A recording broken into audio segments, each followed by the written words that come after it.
इसमें प्रमाण दिया है कि अर्जुन जो व्यक्ति शास्त्र विधि को त्याग कर मनमाना आचरण करते हैं, अर्थात अपने ही द्वारा निर्धारित किसी मंत्र जाप का साधन या कोई अन्य साधन करते हैं भगवान प्राप्ति के लिए, वो मनमाना आचरण है जो शास्त्रों में प्रमाणित नहीं है।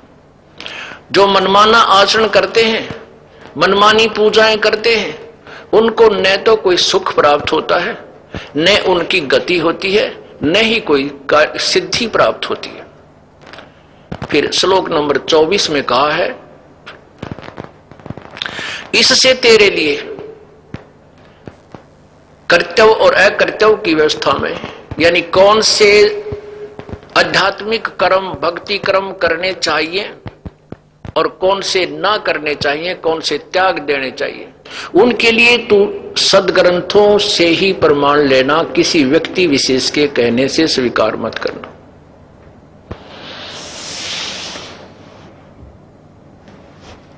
पुण्यात्माओं, पवित्र चारों वेद, वैसे वेद 5 हैं,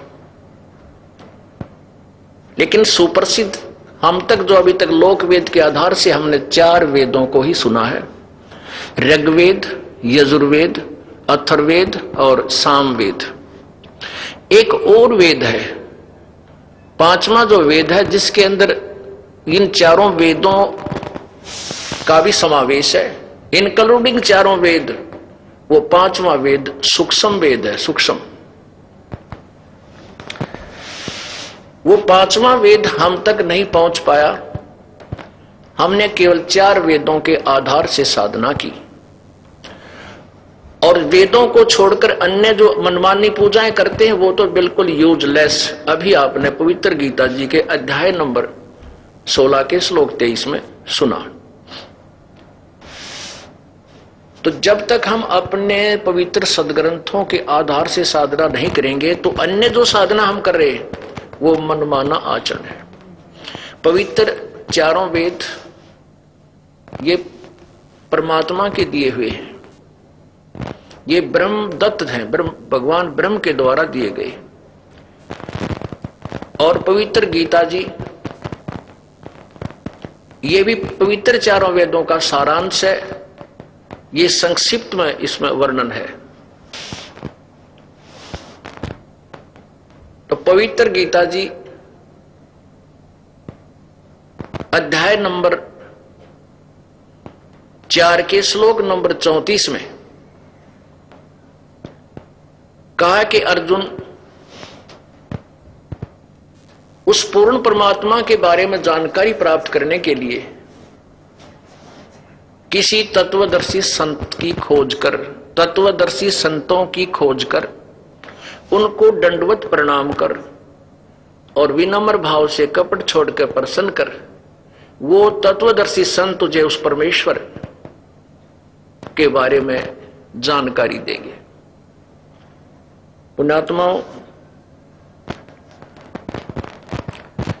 अभी तक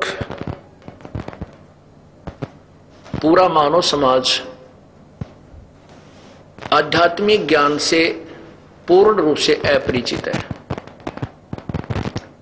जबकि वो सदग्रंथों में विद्यमान है। जो आध्यात्मिक ज्ञान है जो हमें स्वीकार करना चाहिए वो हमारे सदग्रंथों में विद्यमान है। वो हम नहीं पहचान सके, हम नहीं जान सके। क्यों नहीं जान सके? क्योंकि हम संस्कृत से परिचित नहीं थे। सभी पवित्र सदग्रंथ ये संस्कृत भाषा के अंदर लिपिबद्ध थे और हम और हमारे पूर्वज पहले संस्कृत भाषा से अपरिचित होने के कारण सदग्रंथों को नहीं समझ सके। और सदग्रंथों का नाम लेकर के सदग्रंथों हमारे जो पूर्व के गुरु थे, पवित्र हिंदू धर्म के जो गुरु जी थे, वो हमें यही बताते रहे कि जो ज्ञान हम तुम्हें बता रहे हैं ये पवित्र वेदों में, पवित्र गीता जी में, पवित्र पुराणों में विद्यमान है। और हमने उन वचनों को सत्य मान लिया क्योंकि वो संस्कृत में बोलते थे, वो संस्कृत भाषा से परिचित थे। तो हमारे पूर्वजों को कोई डाउट नहीं था कि हमारे गुरुदेव जो बता रहे हैं वो सदग्रंथों में विद्यमान नहीं है, और वो सदग्रंथों में विद्यमान नहीं था। हमारे को क्या बताया गया कि श्री ब्रह्मा जी, श्री विष्णु जी और श्री शिव जी ये सर्वेश्वर हैं, महेश्वर हैं, मृत्युंजय हैं, कालज्ञ हैं। इनके कोई माता पिता नहीं है, इनकी जन्म मृत्यु नहीं होती, ये अजरो अमर है। जबकि इनकी जीवनी में स्वयं लिखा है, ये स्वयं स्वीकार करते हैं कि हम नासवान हैं, हमारी जन्म मृत्यु होती है, इनके माता पिता हैं। वो कौन से सदग्रंथ हैं, इसकी थोड़ी सी झलक आपको इन्हीं महापुरुषों तीनों भगवानों के बारे में, श्री रजगुण ब्रह्मा, श्री सतगुण विष्णु, श्री तपगुण शिव जी की जानकारी थोड़ी सी देंगे श्रीमद देवी भागवत यानी देवी पुराण में।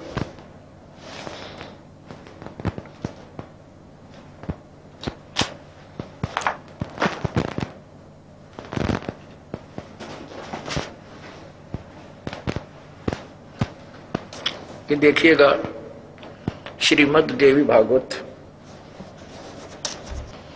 यह श्रीमद देवी भागवत ये कहां से प्रकाशित है? गीता प्रेस गोरखपुर।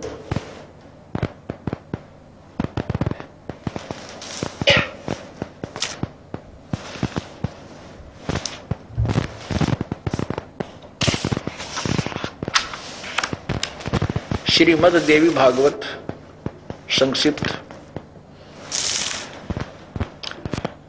हनुमान प्रसाद पोदार इसके संपादक हैं। हम हनुमान प्रसाद पोदार और चिमनलाल गोस्वामी।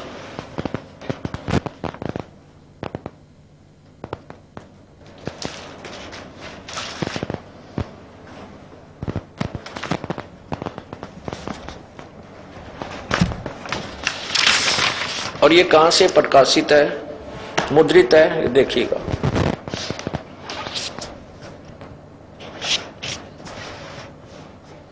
प्रकाशक एवं मुद्रक है गीता प्रेस गोरखपुर,